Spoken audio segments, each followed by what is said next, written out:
Together, Recover Stronger menjadi tema presidensi G20 tahun ini. Indonesia mengajak seluruh dunia untuk saling bahu-membahu, saling mendukung untuk pulih bersama. Lalu apa saja perhatian dan juga highlight presidensi G20 kali ini? Dan bagaimana langkah G20 untuk membangun infrastruktur kesehatan berkelanjutan. Kali ini saya akan membahasnya lebih dalam bersama dengan Menteri Kesehatan Budi Gunadi Sadikin. Selamat siang Pak, ini bagaimana nih Pak? Kabarnya sehat? Saya sehat dan yang penting semua presiden dan head of delegation-nya sehat semua. Ya Pak, terima kasih banyak Pak atas waktunya di sela-sela kesibukan yang luar biasa. Pak, ini ada pencapaian ataupun langkah yang cukup konkret yang telah dihasilkan dari pertemuan G20, salah satunya adalah pandemi fund. Sebenarnya seperti apa nih Pak mekanisme dan juga tata kelola dari pandemi fund ini sendiri? Cerita konteksnya sedikit ya. Jadi kalau teman-teman ingat ya, di tahun 1944, sesudah Perang Dunia Kedua, kepala negara sedunia tuh berkumpul di Bretton Woods di United States. Mereka membangun dua fund besar, namanya World Bank dan International Monetary Fund, yang merupakan pilar utama dari arsitektur keuangan global yang bisa mengatasi masalah krisis ekonomi dan keuangan sesudah Perang Dunia Kedua, tapi juga bisa membantu dunia mengatasi dan melindungi krisis-krisis keuangan sesudahnya. Nah, kita di kesehatan tidak punya hal seperti ini, tidak punya infrastruktur seperti ini di arsitektur kesehatan global. Berbeda dengan yang di arsitektur keuangan global. Sehingga sejarah berulang nih. Di tahun 2022, pemimpin-pemimpin dunia berkumpul lagi di Bali, Indonesia, untuk setuju mendirikan yang namanya Pandemic Fund. Saya percaya bahwa Pandemic Fund ini akan mengulang keberhasilan World Bank dan International Monetary Fund yang dibikin oleh pimpinan-pimpinan dunia tahun 1944 di Bretton Woods. Ini akan terjadi lagi di Bali.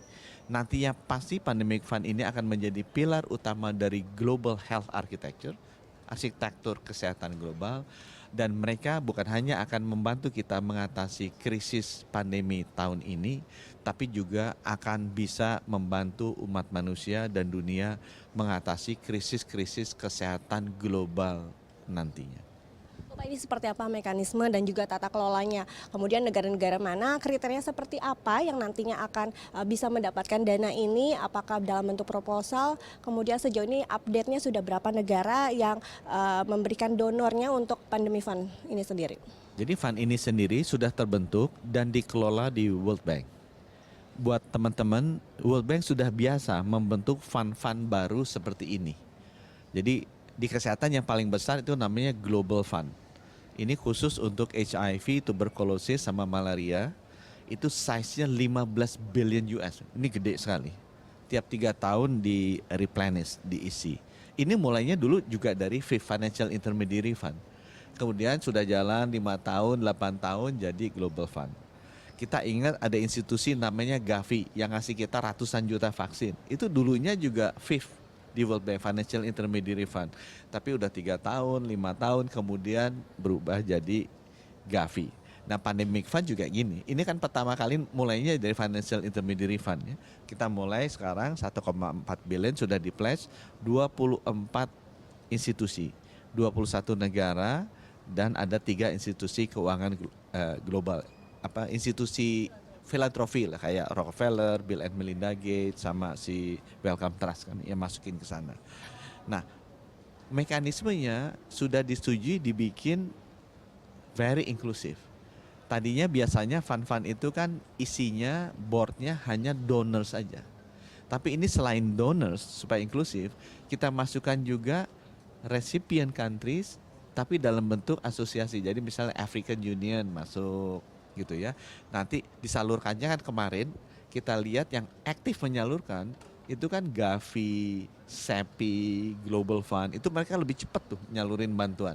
Itu juga nanti masuk di sini sebagai anggota board member. Sehingga mereka bisa membantu memutuskan untuk equality dikasihnya kemana? Jadi nggak hanya negara donornya kan, negara donor kan banyaknya negara maju. G20 itu kan negara yang besar. Nah walaupun ada juga negara tidak maju.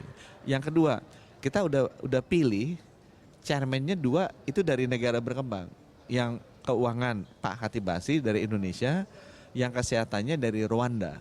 Menteri Kesehatannya Rwanda. Jadi setengahnya itu bisa memberikan gambaran bahwa chairman dari boardnya aja sudah orang dari negara-negara berkembang.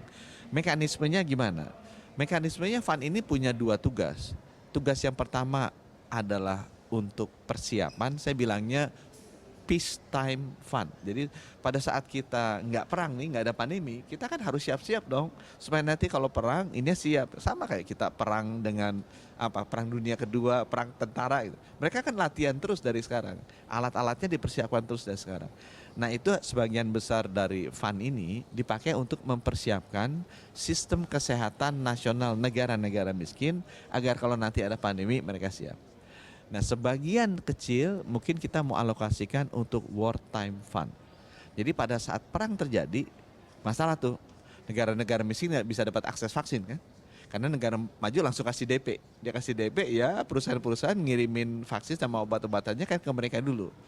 Nah, wartime fund ini kita mau pakai mungkin bisa membantu kalau ada pandemi lagi mengcover kebutuhan down payment-nya negara-negara miskin dan low and middle income country. Gitu. Sejauh ini Pak sudah berapa proposal mungkin yang sudah masuk dan apakah Indonesia juga mengajukan proposal untuk pandemic fund dan apakah juga Indonesia menyumbangkan nih Pak dana untuk pandemic fund? Jadi sekarang begitu kita udah dapat menyelesaikan sources of fund-nya, jadi kita beresin tuh si board membernya sekarang sedang merapikan sources of fund-nya, bagaimana mekanisme uangnya masuk. Karena kan yang masuk duluan adalah negara donor, negara founder lah. Yang berikutnya adalah negara donor, apa beda negara dengan yang non negara. Kemudian bagaimana mengenai voting right-nya, kelompoknya seperti apa, itu sources of fund. Tugasnya mereka nih Pak Khatib Basri sama Menteri Kesehatan Rwanda itu menjawab pertanyaan. Mereka harus bicarakan the uses of fund. Nah, uses of fund-nya ini beda dengan fund-fund yang keuangan nih. Karena fund keuangan dikasih aja uangnya selesai kan. Kalau ini kan nggak dikasih uang, mereka masih beli vaksin, beli obat-obatan, justru di situ susahnya. Jadi untuk uses of fund-nya itu ada technical advisory group yang dipimpin oleh WHO. Mereka akan menentukan kemana ini diberikan.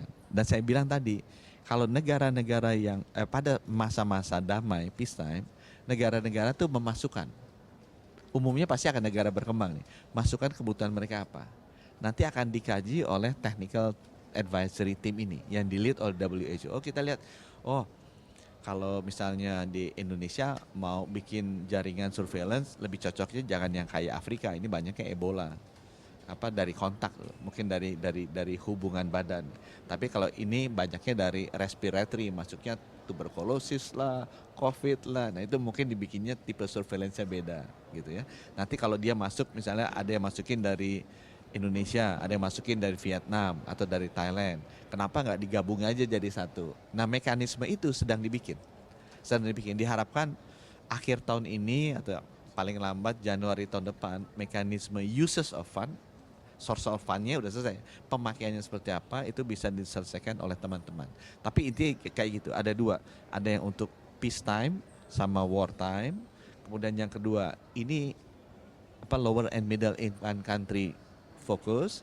Dan yang ketiga, nanti pada saat memasukkan usulan negara-negara, ini ada technical advisory groupnya dipimpin oleh WHO. Kalau itu kita udah setuju. Tapi mekanisme totalnya, detailnya seperti apa, sekarang sedang disiapin tim sekretariat yang dipimpin oleh Menkes Rwanda sama Pak Khatib Basri.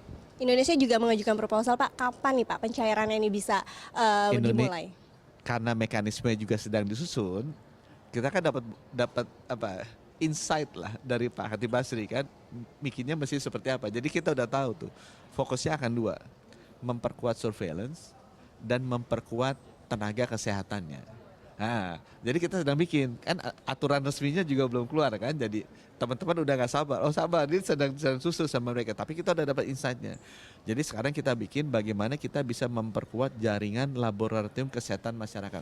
Luar negeri itu lab itu ada 2, ada clinical lab sama public health lab. Kita clinical lab yang periksa darah segala macam bagus. Tapi public health lab kita jaringannya lemah. Makanya begitu terjadi outbreak kita telat. Nah ini akan kita perkuat tuh sampai level kabupaten kota, puskesmas, jaringan itu akan kita perkuat. Yang kedua, tenaga. Jadi tenaga kalau kita lihat tenaga dokter kurang, tenaga dokter spesialis kurang, riset bioteknologi kita kurang. Nah itu sekarang kita udah persiapkan proposal dengan bantuan Bank Dunia. Jadi kita dibantu Bank Dunia juga. Emang masalahnya Indonesia tuh donor ya, 50 juta. Jadi teman-teman di sana juga lihat dia bisa konflik of interest nih. Dia donor, dia duduk di board, dia negara berkembang, pasti dia akan ngotot ngasihnya ke proyeknya dia. Nah itu yang sekarang juga sedang diatur sama teman-teman. Usage of fund-nya gimana supaya jangan terjadi crossing kayak begitu. Oh Pak, ini yang menarik. Bagaimana caranya untuk memastikan agar inisiatif ini tetap berkelanjutan, kemudian dana ini juga tepat sasaran dan tidak ada hal yang tidak efektif atau efisien dalam hal ini? Itu ujiannya bagi Pak Khatib Basri sama Menkes Rohana ya. Jadi mereka memang harus memastikan bahwa ini tepat sasaran. Dan yang penting tidak duplikasi dengan kegiatan yang lain. Karena WHO, World Bank, Gavi, Global Fund sekarang juga udah lakukan kegiatan ini kan, pencegahan ini, membangun surveillance. Yang penting jangan sampai overlap. Itu ujiannya di sana. Bahwa kemudian nanti itu akan growing sustainably, pengalaman kita kalau itunya bagus, kalau penyerapannya bagus, kalau implementasinya bagus, kalau uses of fund-nya bagus, ini akan growing. Ya kayak Global Fund yang 15 billion itu mulainya mungkin dari 400 juta malah lebih kecil ya pertama kali. Tapi tahun berikutnya naik, tahun berikutnya naik, tahun berikutnya naik. Kita ada replenishment kan.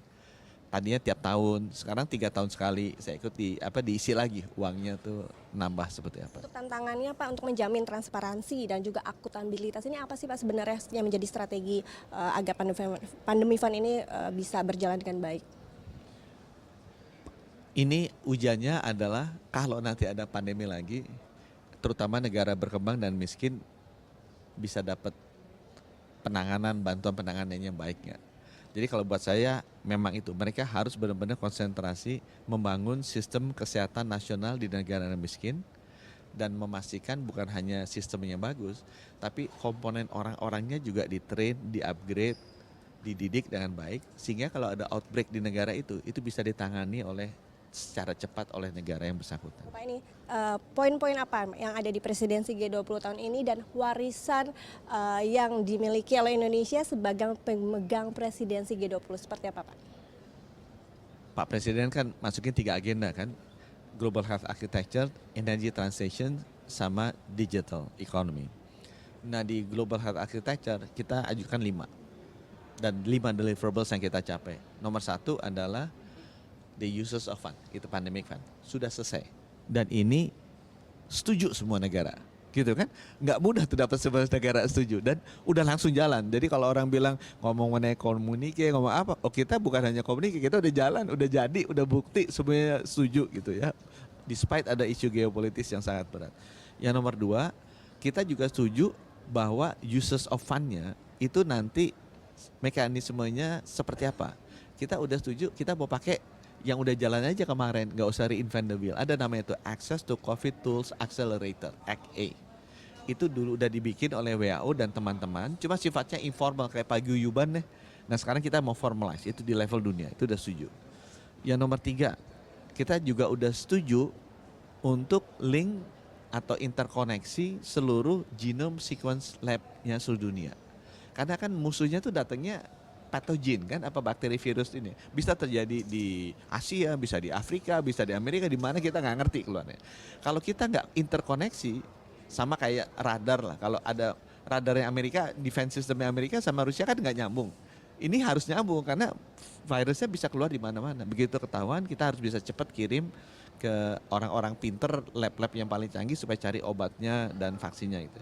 Yang keempat yang kita setuju juga, kita setuju standar Global Health Protocol untuk movement secara digital. Karena kalau kemarin ada pandemi pasti lockdown. Kalau lockdown orang nggak bisa gerak, ekonomi mati. Kita nggak mau. Jadi orang-orang yang sudah dites atau divaksin, kalau dia pilot, dia kru kapal, dia harus bisa gerak supaya ekonomi tetap bisa gerak. Nah kita mau pakai digital kayak paspor aja. Kan orang punya paspor bisa masuk, orang nggak punya paspor nggak bisa masuk. Cuma ini health. Yang kelima, ya kita setuju, terutama negara-negara G20 yang ada di selatan, Afrika Selatan, yang di Asia tuh Turki, Saudi Arabia, Indonesia, India, Amerika atau Argentina, Brazil, untuk bikin bukan koalisi, kerjasama research and development dan manufacturing untuk vaksin, obat-obatan sama alat uji kesehatan. Itu udah setuju dan diharapkan itu nanti masuk di ininya para pemimpin kita. Tapi mau masuk, mau enggak, formatnya apa, ya kita udah jalan yang pandemic fund. Oke, terima kasih banyak Pak Budi atas waktunya di sela-sela kesibukannya. Tentunya kita berharap bahwa presidensi G20 tentunya di tangan Indonesia ini menghasilkan kerjasama yang konkret demi pemulihan kondisi global, baik ekonomi dan juga kesehatan yang berkelanjutan. Saya Nova Nayantaka, sampai jumpa. Terima kasih banyak Pak Terima atas kasih. waktunya.